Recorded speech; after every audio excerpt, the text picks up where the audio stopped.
सम्राट मुचकुंद ने इंद्र सभा में प्रवेश किया तो पुष्पा वर्षा साधुवाद से उनका स्वागत हुआ। स्वर्ग से सुशोभित अमरावती एक अति सुंदर नगरी थी और इंद्र सभा उससे भी अधिक आकर्षक थी। वहां ऊंचे और भव्य स्तंभ बनाए गए थे। सभा भवन की छत, स्तंभ, कुर्सियां और फर्श सब कुछ पिघले हुए स्वर्ण से सजाया गया था। एक दृष्टि में तो वह एक सुनहरी श्वेत गलियारा लगता था। महाराजा मुचकुंद ने इक्ष्वाकुवंशी सम्राट थे। देवराज इंद्र ने उन्हें उनके शौर्य व ख्याति के कारण देवासुर संग्राम में अपनी सहायता के लिए बुलाया था। देवासुर संग्राम वह भयंकर युद्ध जो कि देवों और असुरों के बीच हुआ। देवराज इंद्र सामने अपने भव्य और अलौकिक स्वर्ण सिंहासन पर विराजमान थे। दोनों ओर की दो पंक्तियों से सभी देवगण बैठे थे। मुचकुंद इस भव्य स्वागत से फूले नहीं समा रहे थे। यदि वे न होते तो आज स्वर्ग के सिंहासन पर इंद्र न बैठे होते। देव असुरों से पराजित हुए थे, इस बात को पूरा 1 वर्ष बीत चुका था। असुर से प्रातांडित देवता अपने अस्तित्व के लिए संघर्षरत थे। वे छिपते छिपाते हुए अपनी सहायता के लिए भटक रहे थे और अपने रक्षक की यह खोज उन्हें पृथ्वी तक ले आई थी। इंद्र महाराज मुचकुंद के पास सहायता के लिए आए थे। उस समय स्वर्ग के पास कोई सक्षम सेनापति नहीं था। उनकी रक्षा प्रणाली दुर्लभ हो गई थी। इस कारण मुचकुंद ने यह दायित्व उठाया था। वह एक पूरे वर्ष तक स्वर्ग को असुरों से बचाते रहे थे। देवताओं की सेना के प्रधान सेनापति होने के नाते मुचकुंद पूरे 1 वर्ष तक बलशाली असुरों से युद्ध करते रहे थे। वे निश्चित तब हुए जब कार्तिकेय महादेव की योद्धा पुत्र ने देवसेना का सेनापति बनना स्वीकार किया। अपनी वभिष्ठ भुआओं में अपना उत्तरित वस्त्र और खंडक थामे तथा अपने सुदृढ़ मुखारविंद पर धनी मूछों के धनुष में से मुस्कान के बाण चलाते सम्राट देवेंद्र के समक्ष पहुंचे। देवराज अपने बिना दाढ़ी मूछों वाले चेहरे तथा लंबे और सुशोभित केसों के साथ चरयुवा लगते थे। इंद्र के तीखे नैन नक्श उज्ज्वल नेत्र थे तथा होठ ऐसे जैसे केवल स्वर्ग के किसी देव में ही मिल सकते हैं, न कि पृथ्वी के किसी मनुष्य में। इंद्र अपने स्थान पर खड़े हुए और हाथ से संकेत कर उन्हें अपने दाहिनी ओर के रिक्त स्थान पर विराजने के लिए कहा। मुचकुंद ने प्रस्ताव का सम्मान किया। उनके अतिरिक्त इस सम्मान का और कोई भी अधिकारी नहीं था। सम्राट ने हाथ जोड़कर इंद्र का अभिवादन करते हुए उत्तर दिया। उन्होंने कहा, हे देवराज, आपके द्वार के किए गए स्वागत एवं सम्मान में हम अति प्रसन्न हैं, परंतु क्षमा करें, हम यहाँ आपसे विदा लेने आए हैं। इंद्र ने पुनः अपना स्थान ग्रहण किया और बोले, हे महान सम्राट मुचकुंद, आप महावीर हैं। आपने इस देवासुर संग्राम में देवताओं को विजय दिलाया है। यदि आप देव होते तो कदाचित आप इस सिंहासन की शोभा बढ़ा दे रहे होते। इंद्र ने उस स्वर्ण सिंहासन की ओर संकेत किया जिस पर वह विराजमान थे, परंतु हम सब नियमों में बंधे हैं। फिर भी हम देवेंद्र आपको कोई वर देने के इच्छुक है, क्योंकि आप इसके अधिकारी हैं। मांगिए राजन, आप स्वयं एक राजा है। देवराज, आपको भान होगा कि एक राजा की गरिमा उसे किसी से भी कुछ भी मांगने से रोकती है। हम तो केवल विदा चाहते हैं कि जो हम अपने महल, अपने परिवार के पास लौट सके। पर अब आपका परिवार कहाँ है सम्राट? इंद्र का ये वाक्य मुचकुंद को किसी कोड़े की भांति लगा। उन्होंने तुरंत प्रश्न किया, आपका क्या तात्पर्य है? इंद्र ने आगे कहा, तात्पर्य यह है महाराज कि पृथ्वी और स्वर्ग दोनों लोकों पर समय की गति भिन्न भिन्न होती है। स्वर्ग का समय पृथ्वी के समय से बहुत धीमी गति से चलता है। इसी कारण हम देवता युवा बने रहते हैं। सम्राट मुचकुंद का ध्यान इस व्याख्या पर नहीं था। वे तो इस सब में अपने परिवार की कुशलता को खोज रहे थे। वे आगे सुनने लगे, अंततः यहाँ केवल एक युद्ध बीता है, किंतु पृथ्वी लोक पर एक पूरा युग बीत गया है। इसके साथ ही आपकी परिवारजन, आपके मित्र, आपका महल, आपका राज्य और यहाँ तक कि आपकी प्रजा भी कालचक्र के चलते हुए नष्ट हो गई है। इसीलिए ही हमने आपको स्थान दिया था। आप स्वर्ग के अधिकारी हैं राजन, किंतु फिर भी आप पृथ्वी पर लौटना चाहते हैं तो आप स्वतंत्र हैं। इस समय आपके कोई न कोई वंशज पृथ्वी पर अवश्य होंगे।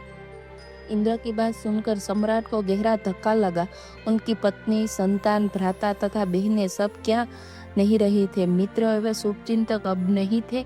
जिन लोगों को रक्षी व पोषित करने का दायित्व उनका था, क्या मुचकुंद उससे असफल हुए? इंद्र ने तो कितनी सहजता से बोल दिया कि तुम्हारा सब नष्ट हो गया है। पृथ्वी पर कोई अब ऐसा नहीं जो तुम्हें पहचानता भी हो। पर मुचकुंद के मन पर कैसी चोट हुई यह वे ही जानते थे। वे अभी भी अपनी पत्नी सुकन्या के सुंदर मुख की कल्पना कर सकते थे। वे यह भी अनुभव कर सकते थे कैसा अनुभव होता था जब वे उसके कोमल शरीर को अपनी बलशाली भुआओं में लेते थे। वे अपने बच्चों को खिलखिलाना सुन पा रहे थे। अब उन्हें उन सब की कमी का आभास हो रहा था। वे अपने भाइयों अम्बरवीत व पुरुष का वह किसी योद्धा की भांति गले लगना याद कर रहे थे। अपने भाइयों तथा मित्रों के साथ वे मैत्रीपूर्ण प्रतियोगिता, ये सबसे अधिक वे अपने पिता मानधाता की कमी अनुभव कर रहे थे। वे ही मानधाता जिन्होंने त्रिलोकों की भी जीत लिया था। मुचकुंद को एक धर्मपरायण व्यक्ति थे। इसी कारण उन्होंने इंद्र से प्रतिशोध लेने का विचार त्याग दिया। यद्यपि अपने और अपने परिवार के साथ हुई त्रासदी के लिए उन्होंने इंद्र को ही उत्तरदायी माना था। इंद्र ने इससे पूर्व कभी भी उन्हें इस समय चक्र के बारे में नहीं बताया था और अब वह इसे विस्तार पूर्वक समझा रहे थे। मुचकुंद के एक वीर पुरुष भी थे, इस कारण उनके नेत्रों से अश्रु नहीं बहे, किंतु उन्हें यूं लगा मानो उनका शरीर टूट गया हो और उससे सारी शक्ति बह गई हो। कुछ पल ऐसे ही विचारों में खोए रहे। उनके विशाल नेत्र शून्य में अपने कर्मों को भाग्य की तुला पर तोलते रहे। उन्होंने क्या गलत किया? कुछ भी नहीं। उन्होंने केवल अपने धर्म का पालन किया। ठीक अपने पिता और भ्राता की तरह बहुत अधिक समय नहीं बीता था कि जब इंद्र उनके पास एक भिक्षुक की भांति आया था। वो किसी भी प्रकार से अपना अस्तित्व बचाना चाहता था। अपने पद और स्थान का ध्यान न करते हुए इंद्र तथा अन्य देवताओं ने मुचकुंद से सहायता की भीख मांगी थी, और यदि मुचकुंद ने सहायता करने से मना कर दिया होता तो वे सब क्या कर लेते? कुछ भी नहीं। किंतु मुचकुंद ने न केवल उनकी बात सुनी अपितु उनकी सहायता भी की। मुचकुंद ने उनकी रक्षा की। वे उनके लिए लड़े और तब से लड़ते ही आ रहे थे। फिर भी उन्हें बदले में इंद्र से क्या मिला? कुछ भी नहीं। इससे हमसे छल किया। मुचकुंद ने सोचा, इसने हमसे छल किया है, ये देवराज कहलाने योग्य नहीं है। मुचकुंद ने बुदबुलाए, देखो तो किस प्रकार बैठा मुस्कुरा रहा है, हमारे परिश्रम के फल का आनंद उठा रहा है। उन्होंने शब्दों को चबा डाला। मुचकुंद अब कड़वे हो चले थे। उन्होंने इन देवताओं के लिए अपना साम्राज्य, अपनी प्रजा और यहाँ तक कि अपना परिवार भी पीछे छोड़ दिया।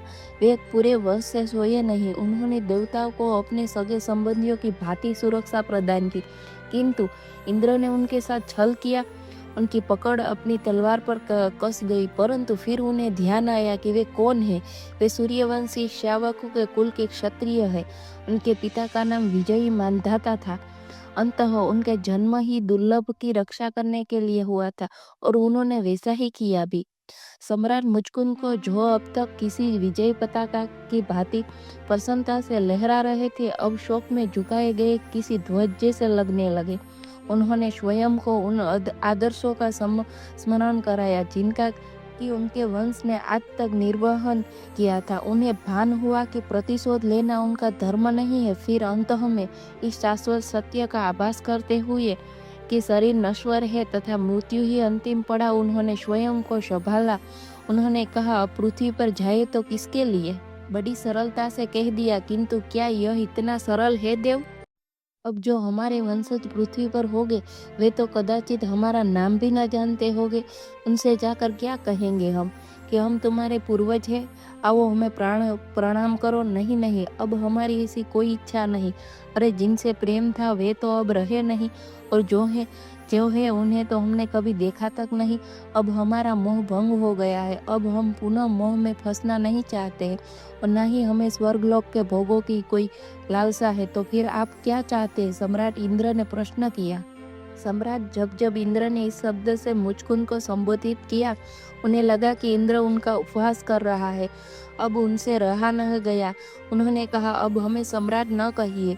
देवेंद्र, कोई भी व्यक्ति राज्य व प्रजा से सम्राट होता है। वह प्रजा के लिए ईश्वर का प्रतिनिधित्व करता है, परंतु न तो हमारे पास अब कोई राज्य है, न कोई प्रजा, तथा न ही हम अपने राजा होने का कर्तव्य निभा पाए। मुचकुंद का मुख देखकर कोई भी यह अनुमान नहीं लगा सकता था कि इसी व्यक्ति ने देवताओं को असुरों से विजय दिलाया है।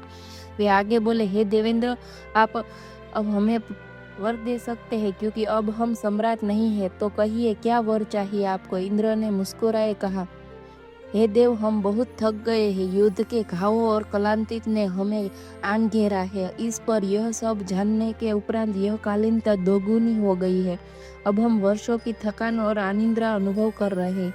हम सोना चाहते, इसीलिए हे देव, हमें वरदान दीजिए कि कोई हमारी निद्रा में बाधा अथवा विघ्न न उत्पन्न करे। यह हमारी इच्छा है। इंद्र ने कहा, हम तो आपको देवताओं में स्थान देना चाहते थे मुकुंदर, किंतु आपकी मनोदशा समझते हुए हम आपकी कामना अवश्य पूर्ण करेंगे। हम आपको वरदान देते हैं कि आपकी निद्रा में कोई बाधा नहीं डालेगा, और यदि कोई आपकी निद्रा भंग करेगा तो आपकी दृष्टि पड़ते ही वह जलकर भस्म हो जाएगा।